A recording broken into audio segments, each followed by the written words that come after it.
नमस्कार, मैं संदीप कुमार। स्वागत है आप सभी का संदीप सर की यूट्यूब चैनल में। हमसे जुड़े सभी मित्रों का, विद्यार्थियों को, दोस्तों का मैं अपने चैनल पर स्वागत करता हूं। और जो विद्यार्थी हमसे पहली बार जुड़े हुए संदीप गौर सर को यूट्यूब चैनल पर सब्सक्राइब कर लीजिएगा, जिससे आगामी भविष्य में आने वाले हर एक वीडियो का नोटिफिकेशन आप तक पहुंच सके। दोस्तों, कई दिनों से आप कह रहे थे सर एनकी पब्लिकेशन की किताब हमारे शहर में नहीं मिल रही है। एनकी पब्लिकेशन की किताब जो ITA TO के लेटेस्ट पैटर्न पर 13 चैप्टर पर आधारित, जो इसमें 1000 MCQ दिए गए हैं, अब वही 1000 MCQ में दोस्तों हमारे यूट्यूब चैनल पर आपको सबसे पहले सॉल्व कराए जा रहे हैं। क्योंकि 1000 क्वेश्चनों में से आपने देखा होगा कई क्वेश्चन से मिस प्रिंटिंग थी, उन्होंने कई क्वेश्चन के आंसर गलत दिए थे, जिससे विद्यार्थी काफी कंफ्यूज हो रहे थे। किंतु अब आप कंफ्यूज नहीं होंगे, चाहे बल्ब फ्यूज हो जाए, हम आपको कंफ्यूज नहीं होने देंगे। अब हमारे द्वारा में दोस्तों 1000 एनकी पब्लिकेशन की जो कंप्यूटर बुक्स है लेटेस्ट मैटर बता रही, इसमें जो आपके 1000 क्वेश्चन MCQ लेटेस्ट पैटर्न पर दिए गए हैं, इनको मैं दोस्तों अब सभी क्वेश्चनों को मैं आपको सॉल्व कराने वाला हूं। तो इन 1000 क्वेश्चनों में से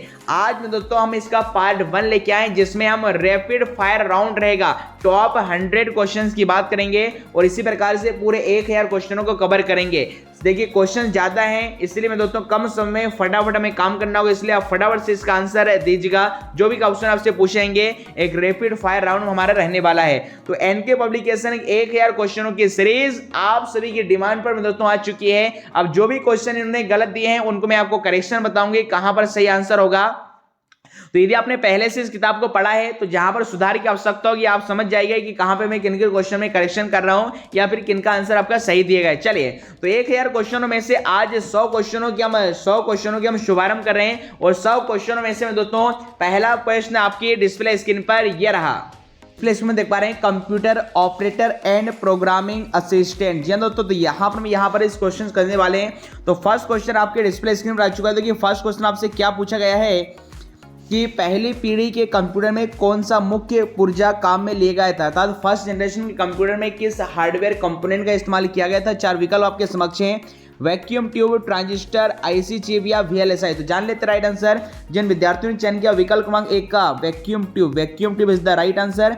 देखिए, कंप्यूटर की फर्स्ट जनरेशन में वैक्यूम ट्यूब का इस्तेमाल किया गया था, जबकि सेकंड जनरेशन में आपका ट्रांजिस्टर, थर्ड जनरेशन में IC चिप का और फोर्थ जनरेशन में माइक्रो प्रोसेसर का इस्तेमाल किया गया था, जिसको बनाने के लिए VLSI टेक्नोलॉजी इस्तेमाल की गई थी, अर्थात वेरी लार्ज स्केल इंटीग्रेशन। और IC का मतलब होता है इंटीग्रेटेड सर्किट। तो यहाँ पर राइट आंसर क्या होगा आपका, विकल्प क्रमांक आपका A आपका इसका राइट आंसर होगा।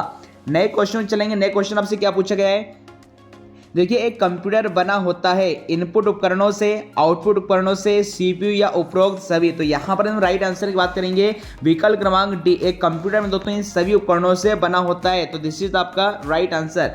नए क्वेश्चन देखिए, आपसे क्या पूछा गया है कि आधुनिक कंप्यूटर के जन्मदाता, फादर ऑफ देखिए मॉडर्न कंप्यूटर किसे कहा जाता है, पास्कल, जेकार्ड, एडा या चार्ल्स बेबेज। देखिए, फादर ऑफ मॉडर्न कंप्यूटर की बात करेंगे तो यहाँ पर वैसे तो देखिए father of modern computer Alan Turing को कहा जाता है, किंतु यहाँ पर ऑप्शन में एलन ट्यूरिंग नहीं है, इसलिए हम आप चार्ल्स बेबेज इसका सही आंसर लगा देंगे। देखिए, चार्ल्स बेबेज को फादर ऑफ कंप्यूटर कहा जाता है, जबकि मॉडर्न कंप्यूटर का फादर एलन ट्यूरिंग को कहा जाता है। इस चीज का विशेष ध्यान रखें। तो फिलहाल यहाँ पर विकल्प के अकॉर्डिंग विकल्प क्रमांक D इसका राइट आंसर बनेगा। क्वेश्चन देखिए, फोर्थ आपसे क्या पूछा गया है, निम्न में से प्रथम प्रोग्रामर हैं पास्कल, चार्ल्स बेबेज, एडा या होलरेज। तो देखिए, दुनिया का पहला महिला प्रोग्रामर है जिनका नाम है दोस्तों lady Ada Lovelace Augusta. Lady Ada Lovelace Augusta ने चार्ल्स बेबेज के एनालिटिकल इंजन के लिए पहला कंप्यूटर में प्रोग्राम में लिखा था, इसलिए मैंने दुनिया का पहला महिला प्रोग्रामर इन्हें मानते हैं लेडी एडा लवलेस ऑगस्टा को, जो कि एक UK की एक कंप्यूटर साइंटिस्ट और इंग्लिश मैथमेटिशियन थी। नए क्वेश्चन को चलेंगे। भारत के देखिए प्रथम सुपर कंप्यूटर का नाम क्या है, परम है, IBM है, विप्रो या HCL। तो देखिए, बात करेंगे भारत का पहला जो सुपर कंप्यूटर है परम, और परम का फुल फॉर्म में दोस्तों होगा आपका पैरेलल मशीन या परम 8000 के नाम से जाना जाता है, जिसे सीडेक इंस्टीट्यूट के द्वारा बनाया गया था 1991 में। बात करेंगे अगला जो क्वेश्चन नंबर 6 आपसे पूछा गया है कि डिजिटल कंप्यूटर का हार्ट कौन सा भाग होगा।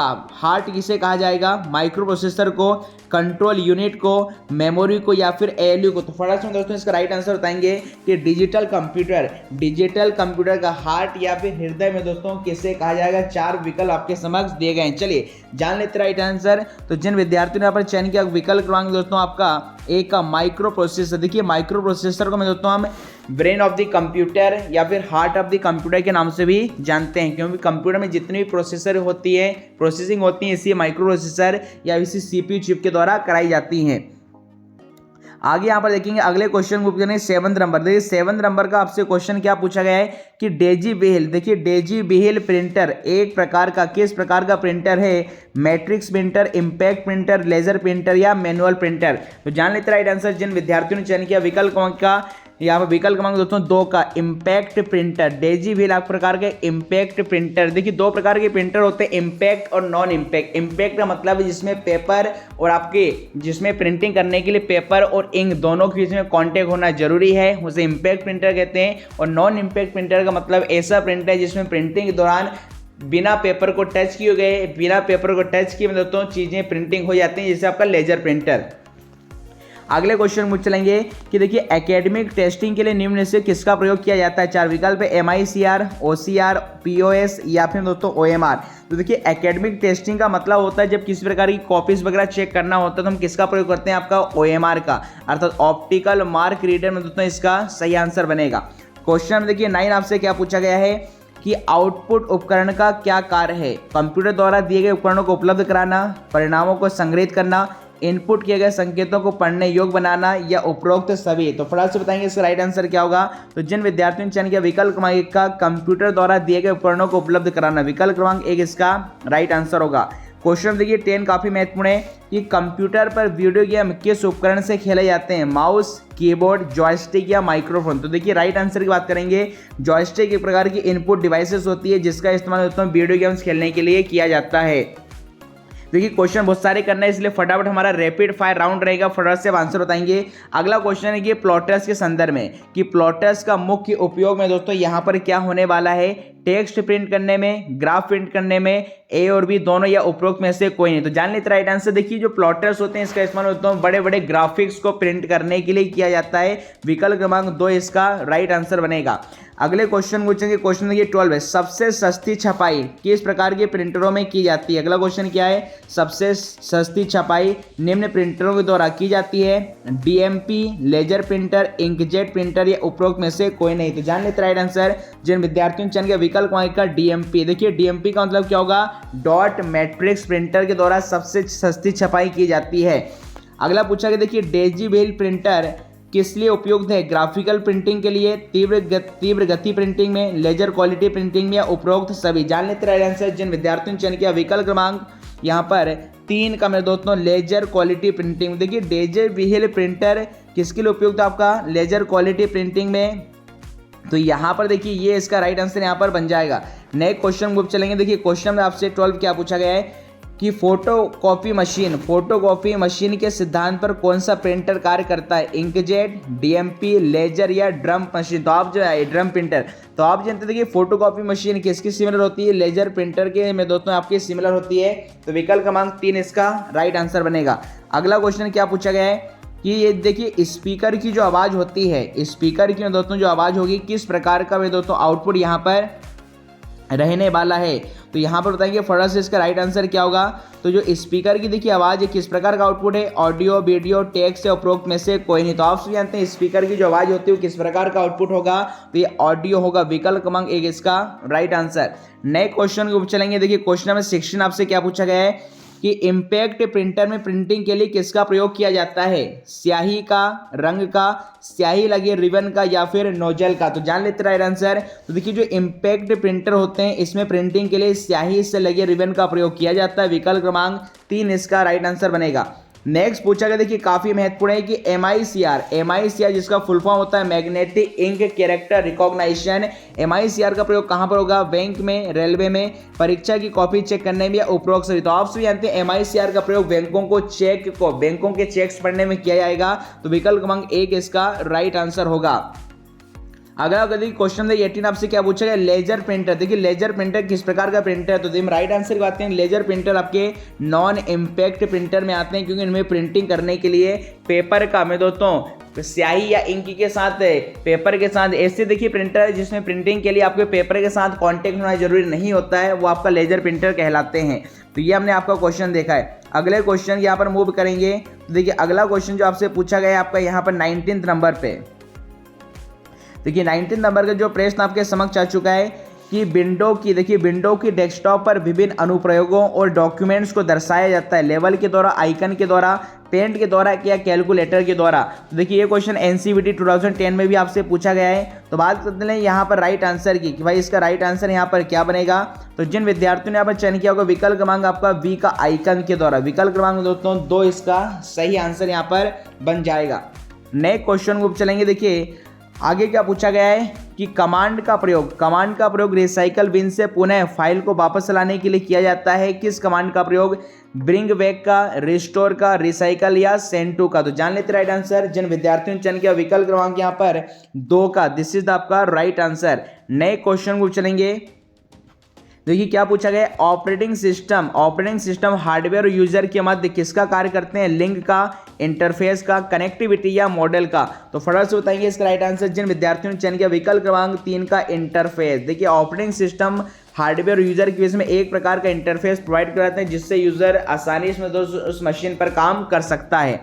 क्वेश्चन देखिए 22 आपसे क्या पूछा गया है कि विंडोज में कंप्यूटर बूट होने के बाद प्रथम जो स्क्रीन दिखती है उसे क्या कहते हैं? तो हम सभी जानते हैं उसमें दोस्तों डेस्कटॉप स्क्रीन के नाम से जानते हैं। विकल्प क्रमांक 1 इसका राइट आंसर होगा। अगला दिया है क्वेश्चन 23। देखिए मैटर को कट करने का कमांड क्या, मतलब देखिए कट करने की शॉर्टकट की।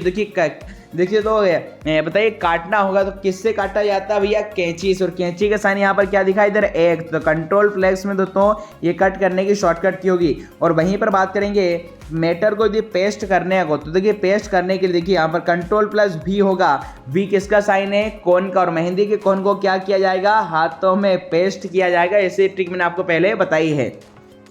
चलिए क्वेश्चन में देखिए 25 आपसे पूछा गया ऑपरेटिंग सिस्टम के क्या काम है? फाइल प्रबंधन, इनपुट आउटपुट प्रबंधन, प्रोसेसर मैनेजमेंट या उपरोक्त सभी। तो जिसका आंसर की बात कर लेंगे जिन विद्यार्थियों ने चयन किया ऑल ऑफ दिस, विकल्प क्रमांक डी इसका राइट आंसर होगा। ये सभी में दोस्तों आपके ऑपरेटिंग सिस्टम के ही कार्य हैं।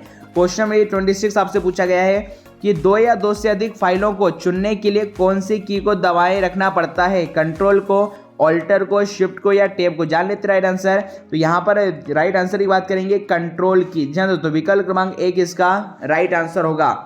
क्वेश्चन नंबर 27 को चलेंगे। क्या लिखा है विंडोज एक्सप्लोरर में? देखिए विंडोज एक्सप्लोरर में हम क्या कर सकते हैं? 4 विकल्प आपके समझ दिए गए। राइट आंसर की बात कर लेंगे उपरोक्त सभी। तो चारों चीजें में दोस्तों यहाँ पर परफॉर्म की जा सकती हैं, तीनों चीज यहाँ पर विंडोज एक्सप्लोरर में। आगे लिखा है कि माउस की सेटिंग कहाँ से बदल सकते हैं? मतलब लेफ्ट को राइट बना दिया, मतलब जो माउस की जो सेटिंग्स होती हैं उसको चेंज करने के लिए किसका प्रयोग किया जाएगा? कंट्रोल पैनल का। विकल्प क्रमांक 1 इसका राइट आंसर होगा। अगला लिखा है कि नोटपैड में किसी नई फाइल को खोलने के लिए शॉर्टकट की क्या रहेगी? तो जान लेते हैं इसका राइट आंसर। तो भाई कंट्रोल+N से क्या होगा? New file. तो विकल्प क्रमांक 2 इसका सही आंसर होगा। क्वेश्चन 30 आपसे क्या पूछा गया है कि कौन सा प्रोग्राम, क्या लिखा है, कौन सा प्रोग्राम डिलीट की गई फाइल या फोल्डर को संचित रखता है? रिसाइकल बिन, अनडिलीट, हेल्प या उपरोक्त में से कोई नहीं। तो आप सभी जानते हैं देखिए किसी जो फाइल या फोल्डर को कंप्यूटर से डिलीट किया है तो कहाँ पे जाकर वो टेम्पररी बेसिस पर स्टोर हो जाती है? आपके रिसाइकल बिन में या कचरे के डब्बे में। तो विकल्प क्रमांक 1 इसका राइट आंसर होगा। देखिए क्वेश्चन देखिए 31 आपसे क्या पूछा गया है कि किस कमांड की सहायता से रिसाइकल बिन में उपस्थित सभी सूचनाएं, फाइल, फोल्डर, शॉर्टकट हमेशा के लिए कंप्यूटर से हट जाते हैं? 4 विकल्प आपके समझ दिए गए। चलिए जान लेते राइट आंसर। तो यहाँ पर होगा भैया एम्प्टी रिसाइकल बिन से। इस ऑप्शन में तो सारी चीज़ें यहाँ से हट जाती हैं। अगला देखिए काफ़ी महत्वपूर्ण 32 पे बोले what is the full form UNIVAC का फुल फॉर्म से पूछा गया है। 4 विकल्प आपके समझ दिए गए, बताएंगे इसका राइट आंसर क्या होगा। देखिए यूनिवैक का फुल फॉर्म होगा यूनिवर्सल ऑटोमेटिक कंप्यूटर, अर्थात विकल्प क्रमांक 1 इसका राइट आंसर यहाँ पर हो जाता है, यूनिवर्सल ऑटोमेटिक कंप्यूटर। क्वेश्चन देखिए 33 काफी महत्वपूर्ण है। देखिए IBM 1401 किस जनरेशन का कंप्यूटर? ये काफी महत्वपूर्ण क्वेश्चन है, कई बार एग्जाम में पूछा गया है। फर्स्ट जनरेशन का, सेकंड जनरेशन का, थर्ड जनरेशन का या फोर्थ जनरेशन का। जान लेते हैं इसका राइट आंसर। देखिए इसको कैसे याद रखें। देखिए IBM 14 से काफी महत्वपूर्ण। 14 में देखिए प्रारंभ में 1 आ रहा है और लास्ट में 1 आ रहा है। एक और एक को जोड़ दो, फर्स्ट और लास्ट डिजिट को जोड़ दो तो आंसर क्या आएगा? 2। अर्थात इसका प्रयोग कंप्यूटर की सेकेंड जनरेशन के कंप्यूटर में किया गया था। क्वेश्चन देखिए 34 की ओर चलेंगे। अगला जो क्वेश्चन आपके समक्ष है यहाँ पर आपके पास आने वाला है। और क्वेश्चन देखिए 34 आपसे क्या पूछा गया है MSIC का फुल फॉर्म क्या होगा? 4 विकल्प आपके समक्ष दिए गए हैं, जान लेते हैं इसका राइट आंसर। तो भाई medium scale integrated circuit, right answer क्या बनेगा? मीडियम स्केल इंटीग्रेटेड सर्किट, विकल्प क्रमांक यहाँ पर 2 इसका सही आंसर होगा। अगला पूछा गया प्रथम पीढ़ी का इसमें से कौन सा कंप्यूटर है? तो देखिए प्रथम पीढ़ी का कंप्यूटर कौन सा होगा? एडसेक होगा, और एडसेक का फुल फॉर्म बताएंगे फटाफट क्या होगा? Electronic delay storage automatic calculator. अगला भारत में लाए गए पहले कंप्यूटर का नाम। जी हाँ दोस्तों, देखिए भारत पहले कंप्यूटर नहीं बनाता था। भारत सरकार ने जो पहला कंप्यूटर 10 लाख रुपए में खरीदा था एक इंग्लैंड से, और इंग्लैंड से जो कंप्यूटर सबसे पहले हमारे भारत में लाया गया था जिसका नाम था HEC2M, और ये कब लाया गया था? तो आपको बता दें सन 1955 में भारत में पहला कंप्यूटर कहाँ पर स्थापित किया गया था? तो इंडियन स्टैटिस्टिकल इंस्टीट्यूट ISI में 1955 में दोस्तों स्टैब्लिश किया गया था, जिसका नाम था HEC2M। क्वेश्चन देखिए 37 की बात चलेंगे कि चतुर्थ पीढ़ी के कंप्यूटर की मुख्य विशेषता क्या है? तो देखिए चतुर्थ पीढ़ी के कंप्यूटर की विशेषता यह है कि यहाँ के जो चतुर्थ पीढ़ी में जो कंप्यूटर आए थे उनकी प्रोसेसिंग स्पीड ज़्यादा थी और वो आकार में काफ़ी छोटे थे। क्यों? क्योंकि इसके अंदर हमने हार्डवेयर के तौर पर माइक्रो प्रोसेसर का प्रयोग किया था। CPU की शुरुआत में दोस्तों यहीं से हुई थी। तो विकल्प क्रमांक 3 इसका सही आंसर होगा। अगला देखिए एक लैंग्वेज है फॉर्ट्रेन। फॉर्ट्रेन का फुल फॉर्म से पूछा गया है, 4 विकल्प आपके समक्ष दिए गए हैं। तो फॉर्मूला ट्रांसलेशन इसका फुल फॉर्म क्या होगा? Right answer formula translation. तो फॉर्मूला ट्रांसलेशन में दोस्तों जो कि जॉन विकेस के द्वारा एक लैंग्वेज बनाई गई थी और ये दुनिया की पहली हाई लेवल लैंग्वेज भी कहलाती है। क्वेश्चन 39 में पूछा गया है कि सेकेंड जनरेशन के कंप्यूटर किस दौरान बनाए गए थे? देखिए जनरेशन को लेकर अलग अलग किताब में ड्यूरेशन अलग अलग लिखा रहता है। तो यहाँ पर सेकेंड जनरेशन की जो कंप्यूटर की जो समय अवधि होगी वो 1956 से लेकर 1965 यहाँ पर दोस्तों रहने वाली है। जब मैंने पढ़ा तो इसकी सेकेंड जनरेशन की मैंने जो ड्यूरेशन बताया था आपको 1958 से लेकर 1964 बताया था। क्वेश्चन देखिए 40 की बात करेंगे कि एक प्रोग्राम इंस्ट्रक्शन को एक ही समय में मशीनी भाषा में बदलने का काम कौन करता है? इंटरप्रेटर, सिमुलेटर, कंपाइलर या CPU? तो देखिए आप जब प्रोग्राम बनाते हैं तो हाई लेवल लैंग्वेज के प्रोग्राम को लो लेवल में कन्वर्ट करने के लिए, मतलब मशीन लेवल लैंग्वेज में कन्वर्ट करने के लिए जब हम कंपाइलर का इस्तेमाल करते हैं तो कंपाइलर तो क्या करेगा? एक साथ पूरे प्रोग्राम को स्कैन करेगा और उसे 0-1 में कंप्लीट कर देगा। अर्थात इस आधार पर आंसर क्या होगा? कंपाइलर। क्योंकि आपसे क्या पूछा गया? एक ही समय में। तो एक ही समय में पूरे प्रोग्राम को यदि बदलना चाहते हैं 0-1 में तो कंपाइलर का इस्तेमाल करेंगे, जबकि इंटरप्रेटर प्रोग्राम को कंपाइल ट्रांसलेट जरूर करेगा, किंतु ये 1 बाय 1 करता है। इंटरप्रेटर एक लाइन पढ़ेगा फिर कन्वर्ट करेगा, एक लाइन पढ़ेगा फिर कन्वर्ट करेगा। चलिए नेक्स्ट क्वेश्चन को चलेंगे। क्वेश्चन देखिए 41 काफी बढ़िया पूछा गया है। What is the full form of ASCII? ASCII का फुल फॉर्म में दोस्तों आपसे पूछा गया है, और ASCII का फुल फॉर्म क्या होगा? American standard code. क्या बनेगा? American standard code for information interchange. विकल्प क्रमांक 3 में दोस्तों इसका राइट आंसर यहाँ पर होने वाला है। तो American standard code for information interchange होगा। यहाँ पर इंटरचेंज लिखा है, इंफॉर्मेशन पहले आएगा। American standard code for information interchange, विकल्प क्रमांक D में दोस्तों इसका सटीक आंसर होगा।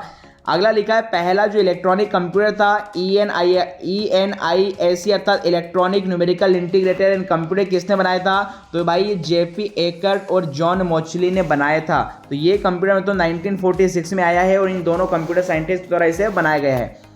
क्वेश्चन देखिए 43 आपसे क्या पूछा गया है? किसी प्रोग्राम को मशीन भाषा में बदलने के लिए किसका उपयोग किया जाएगा? इंटरप्रेटर, सिमुलेटर, प्रोसेसर या कमांडर? तो आप सभी जानते हैं इंटरप्रेटर के द्वारा में दोस्तों हम किसी प्रोग्राम को मशीन भाषा में 0-1 में कन्वर्ट कर सकते हैं। विकल्प क्रमांक 1 इसका राइट आंसर होगा। अगला क्या पूछा भैया? CPU के कौन कौन से पार्ट होते हैं? प्रिंटर या मेन मेमोरी, कंट्रोल यूनिट या ALU या इनपुट डिवाइस या मेमोरी यूनिट? तो जान लेते राइट आंसर। जिन विद्यार्थियों ने चयन किया दोस्तों विकल्प यहाँ पर रहेंगे आप 2 का, कंट्रोल यूनिट और ALU। इन दोनों पार्टों से मिलकर दोस्तों CPU बनता है, और एक तीसरा पार्ट भी माना जाता है जो कि क्या होगा? आपका मेमोरी यूनिट। हालांकि ऑप्शन के अकॉर्डिंग हम सेकेंड आंसर यहाँ पर लगा देंगे। अगला देखिए क्या पूछा गया? बाइनरी कोड को भी क्या कहा जाता है? What is the another name of binary code? तो बाइनरी कोड को में दोस्तों हम लोग किस नाम से जानते हैं? तो हम इसे बाइनरी कोड को दोस्तों किस नाम से जाना जाएगा? तो बाइनरी कोड को यहाँ पर मशीन लैंग्वेज के नाम से दोस्तों इसे जाना जाएगा। क्वेश्चन देखिए 46 क्या पूछा गया है कि कंप्यूटर का प्राइमरी कंपोनेंट कौन सा होता है? तो ये कंप्यूटर के प्राइमरी कंपोनेंट के तौर पर मैं दोस्तों हम मदरबोर्ड को जानते हैं, क्योंकि मदरबोर्ड ही में दोस्तों एक ऐसा सर्किट बोर्ड होता है जो हमारे कंप्यूटर के सारे कंपोनेंट्स को आपस में कनेक्ट करता है, उन्हें बिजली की सप्लाई देता है। क्वेश्चन नंबर देखिए 47 को चलेंगे कि कंप्यूटर का नर्वस सिस्टम, देखिए कंप्यूटर का नर्वस सिस्टम पूछे या फिर कंप्यूटर का मैं दोस्तों इंचार्ज पूछे, किसे कहा जाएगा? ये सीयू को कहा जाता है अर्थात कंट्रोल यूनिट को कहा जाता है। कंप्यूटर में किए जा रहे सभी प्रकार के कामों पर नियंत्रण करने का काम इसी यूनिट को होता है, इसलिए हम इसे nervous system of the computer, backbone of the computer या फिर इसे हम इसे इंचार्ज ऑफ द कंप्यूटर के नाम से भी जानते हैं। चलिए यहाँ पर अगले क्वेश्चन के यहाँ पर मूव चलेंगे। क्वेश्चन नंबर 47 के बाद क्वेश्चन नंबर 48। क्वेश्चन नंबर 48 में आपसे क्या पूछा गया है कि 1 माइक्रो सेकेंड किसके बराबर होता है? देखिए आपकी जानकारी बताना चाहेंगे कि जो सेकेंड जनरेशन के कंप्यूटर थे, सेकेंड जनरेशन के कंप्यूटर गति माइक्रो सेकेंड में मापी गई थी और माइक्रो सेकेंड कितना होगा? 10⁻⁻ यहाँ पर 6 होगा। तो विकल्प क्रमांक 3 इसका राइट आंसर होगा। देखिए पर्सनल कंप्यूटर किस प्रकार के कंप्यूटर होते हैं? तो भाई personal computer single user computer होते हैं। विकल्प क्रमांक 3 इसका राइट आंसर होगा। अगला क्या है भैया? जीबी का संबंध किससे? तो ये जीबी किससे संबंध होगा? मेमोरी की क्षमता से। तो storage capacity of a memory defined GB, GB का मतलब क्या होगा? गीगाबाइट। अगला लिखा है कंप्यूटर को यूपीएस, देखिए यूपीएस का फुल फॉर्म क्या होगा? अनइंटरप्टेड पावर सप्लाई होता है। कंप्यूटर में यूपीएस को क्यों जोड़ा जाता है? तो सिंपल सी बात है, धारा प्रवाह को कंट्रोल करने के लिए, मतलब अचानक से जब लाइट चली जाती है तो हमारे सिस्टम को इलेक्ट्रिसिटी से जोड़ने के लिए दोस्तों या बिजली की आपूर्ति बनाए रखने के लिए हम यूपीएस का इस्तेमाल करते हैं। अगला लिखा है क्वेश्चन देखिए 52 कि कंप्यूटर की क्षमता को मापने के क्या पैरामीटर है? गति, मेमोरी, साइज या भार, कीमत या साइज, उपरोक्त में से कोई नहीं। तो जान लेते राइट आंसर। जिन विद्यार्थियों ने चयन किया विकल्प क्रमांक 1 का गति व मेमोरी, आपको बिल्कुल जी दोस्तों गति और memory is the right answer. अगले क्वेश्चन को चलेंगे। क्वेश्चन देखिए 53 क्या पूछा गया है कि इनमें से कौन सा ऑपरेटिंग सिस्टम नहीं? देखिए विंडोज तो ऑपरेटिंग सिस्टम है, फेडोरा भी है, एंड्रॉइड भी है, सफारी। जबकि सफारी में दोस्तों एक प्रकार का वेब ब्राउजर जो कि एप्पल कंपनी के द्वारा 2009 के समथिंग से 8 के समथिंग लॉन्च किया गया था। तो सफारी एक प्रकार का वेब ब्राउजर, ना कि सर्च इंजन। क्वेश्चन देखिए 54 आपसे क्या पूछा गया है कि इनमें से सर्च इंजन कौन सा नहीं है? गूगल भी सर्च इंजन है, बिंग भी सर्च इंजन है, माइक्रोसॉफ्ट नेटवर्क भी सर्च इंजन है, जबकि फेसबुक में दोस्तों सोशल प्लेटफॉर्म है। तो यहाँ पर फेसबुक इसका राइट आंसर बनेगा। क्वेश्चन देखिए 55 को चलेंगे। कंप्यूटर में फर्मवेयर, कंप्यूटर में जो फर्मवेयर वो कहाँ पर संग्रहित होती है? फर्मवेयर का मतलब ऐसे प्रोग्राम से हैं जो बनाते समय ही उस डिवाइस के अंदर फिट कर दिए जाते हैं। तो फर्मवेयर प्रोग्राम की कोडिंग किसके अंदर होगी भैया? रोम के अंदर, रीड ओनली मेमोरी। ये क्वेश्चन कई बार आपसे पूछा गया है। जिससे हम बात करेंगे वॉशिंग मशीन की, कैलकुलेटर की, एसी की, माइक्रोवेव ओवन की, इन सभी की प्रोग्रामिंग को बनाते समय में दोस्तों रोम में कर दी जाती है ताकि स्पेशल फंक्शन इनके द्वारा ऑटोमेटिकली आपके परफॉर्म किए जा सकें। क्वेश्चन में देखिए 56 है सिस्टम सॉफ्टवेयर नहीं है। तो सिस्टम सॉफ्टवेयर क्या भैया? Database management system. ये एक प्रकार का दोस्तों डेटाबेस सॉफ्टवेयर होता है, ना कि डेटाबेस मैनेजमेंट, ना कि सिस्टम सॉफ्टवेयर। क्वेश्चन देखिए 57 क्या पूछा गया है? विंडोज एसेसरी नहीं है। तो राइट आंसर की बात करेंगे एमएस ऑफिस, भाई विंडोज एसेसरी नहीं है, ये आपका एप्लीकेशन सॉफ्टवेयर है। क्वेश्चन देखिए 58 फंक्शन के F5 का इस्तेमाल क्यों किया जाता है? तो फंक्शन के F5 का इस्तेमाल रिफ्रेश करने के लिए होता है। विकल्प क्रमांक 1 इसका राइट आंसर होगा। क्वेश्चन देखिए 59 को चलेंगे। Ctrl+J कमांड किसकी शॉर्टकट की है? तो भाई Ctrl+Z का मतलब क्या होगा? अंडू, अर्थात मिटाए गए को फिर से लिखना। ये क्या कहलाता है? अंडू में दोस्तों कहलाता है। बात करेंगे यहाँ पर क्वेश्चन देखिए 60 की। क्वेश्चन में 60 में पूछा गया है विंडोज लोगो की प्लस ई कमांड किसके लिए उपयोग की जाती है? भाई विंडोज लोगो पर का इस्तेमाल हम लोग माई कंप्यूटर को ओपन करने के लिए करते हैं। तो विकल्प क्रमांक दोस्तों 2 इसका राइट आंसर होगा।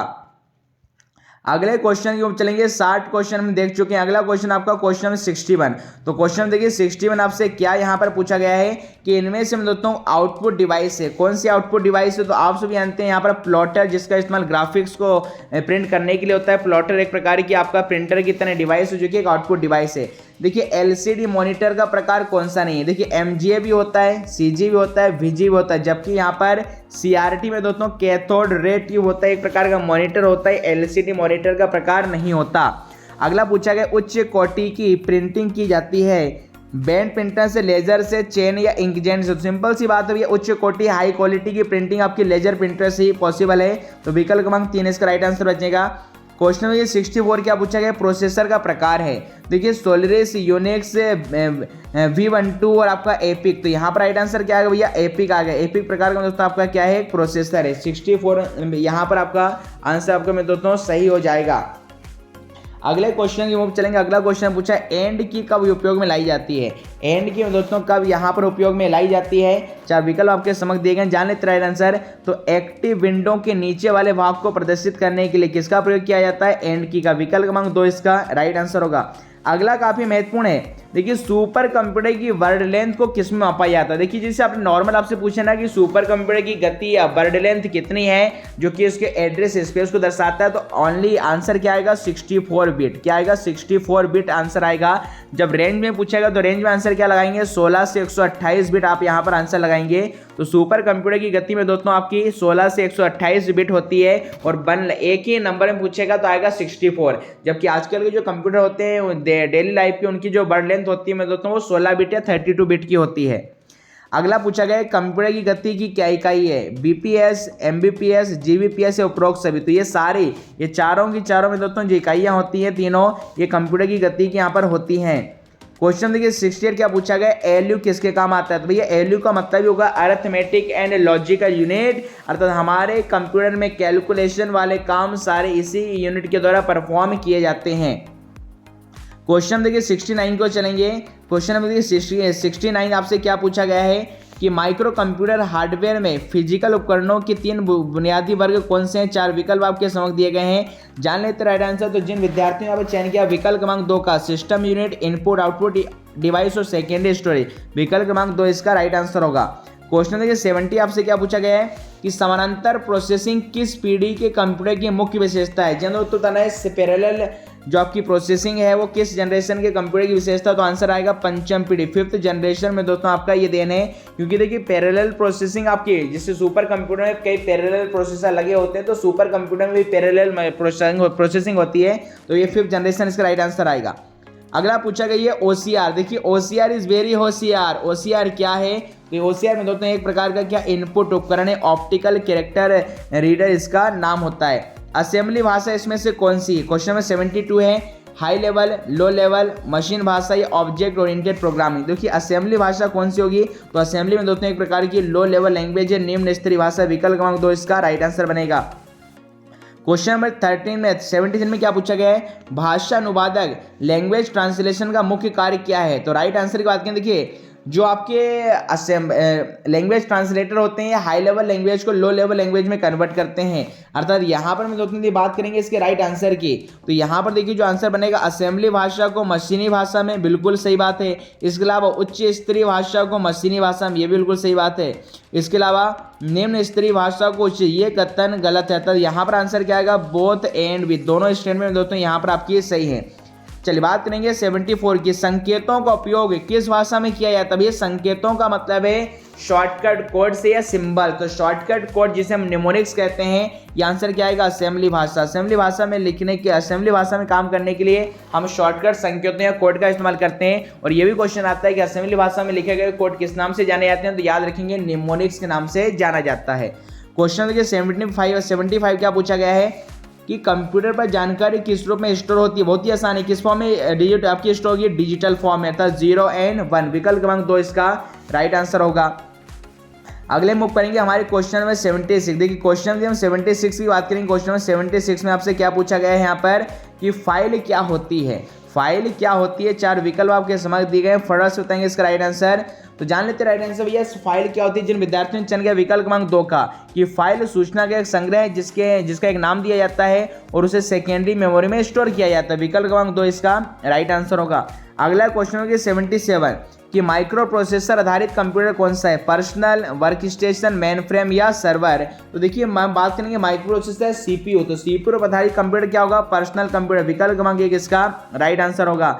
अगला लिखा है किस इनपुट उपकरण में जेकार्ड लूम का प्रयोग किया गया था। तो भैया पंच कार्ड में दोस्तों इसी जेकार्ड लूम के द्वारा बनाए गए लूम का प्रयोग किया गया था। बात करेंगे हाइब्रिड कंप्यूटर में कौन से गुण होते हैं। देखिए हाइब्रिड का मतलब ही होता है mixture of two different thing, दो अलग अलग चीजों के मिश्रण को हम लोग यहाँ पर क्या बोलते हैं, हाइब्रिड बोलते हैं। अर्थात हाइब्रिड किस प्रकार के कंप्यूटर होते हैं, एनालॉग कंप्यूटर आपके डिजिटल कंप्यूटर, दोनों से मिलकर बने होते हैं। अर्थात विकल्प क्रमांक सी, ए और बी दोनों इसका सही आंसर बनेगा। क्वेश्चन देखिए 80 में क्या पूछा गया है, यदि टेम्परेचर में लगातार परिवर्तन, यदि ताप में परिवर्तन को प्रदर्शित करना हो तो कौन से कंप्यूटर लगेंगे भैया, एनालॉग कंप्यूटर, क्योंकि एनालॉग कंप्यूटर में दोस्तों कंटिन्यूसली रिजल्ट आपके बताते रहते हैं और इनका इस्तेमाल बेसिकली हम फिजिकल यूनिट्स को मापने में करते हैं, जिससे टेम्परेचर है, वोल्टेज है, स्पीड है इत्यादि। तो विकल्प क्रमांक दोस्तों एक इसका सही आंसर बनेगा। अगला देखिए क्वेश्चन 81 में क्या पूछा गया है, द्वितीय पीढ़ी के कंप्यूटर्स की क्या विशेषता रही है। प्रथम पीढ़ी की तुलना में कम ऊष्मा का निष्पादन करते थे, सही बात है। इस पीढ़ी में बेसिक फोर्ट्रान एल्गोरिथम जैसी लैंग्वेज काम में लाई गई और ट्रांजिस्टर का प्रयोग किया गया, उपरोक्त सभी। तो जान लेते राइट आंसर। देखिए वैसे तो बात करेंगे यहाँ पर ये जो बेसिक फोर्ट्रान ये एल्गोल ये मेरे दोस्तों 3rd जनरेशन में आई थी, इस आधार पे पहला वाला सही है और आपका ट्रांजिस्टर का प्रयोग किया गया था, दोनों ही आपके सही हैं। जबकि यहाँ पर एनके पब्लिकेशन वालों ने इसका आंसर उपरोक्त सभी दिया, जो कि क्या है, गलत है। यहाँ पर राइट आंसर कौन सा आएगा, फर्स्ट होगा मेरे दोस्तों, और आपका ट्रांजिस्टर का प्रयोग किया गया था, फर्स्ट और आपका सी वाले, ये दोनों आपके सही होंगे। अगला लिखा है क्वेश्चन देखिए 82, बोले डॉस क्या है। देखिए डॉस का फुल फॉर्म होता है डिस्क ऑपरेटिंग सिस्टम, और ये मैं दोस्तों एक प्रकार का क्या है, सिस्टम सॉफ्टवेयर है, क्योंकि ऑपरेटिंग सिस्टम आपके सिस्टम सॉफ्टवेयर होते हैं। अगला लिखा है उच्च स्तरीय भाषा।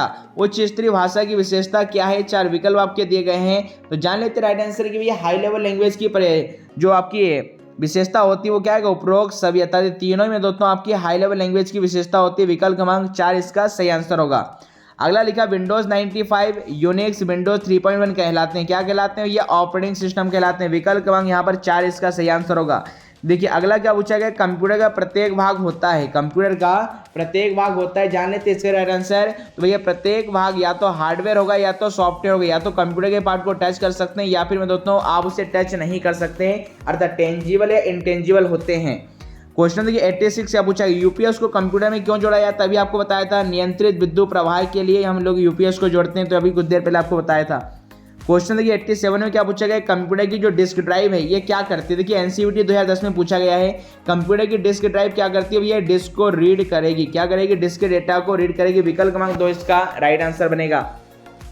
अगले क्वेश्चन पूछेंगे क्वेश्चन 87 के बाद, क्वेश्चन 87 के बाद क्वेश्चन जो 88 आपके पास आने वाला है कि निम्न में से फ्लॉपी क्या है। फ्लॉपी में दोस्तों क्या है, तो ये इनपुट और आउटपुट दोस्तों आपका क्या है, उपकरण। विकल्प क्रमांक 3 इसका राइट आंसर बनेगा।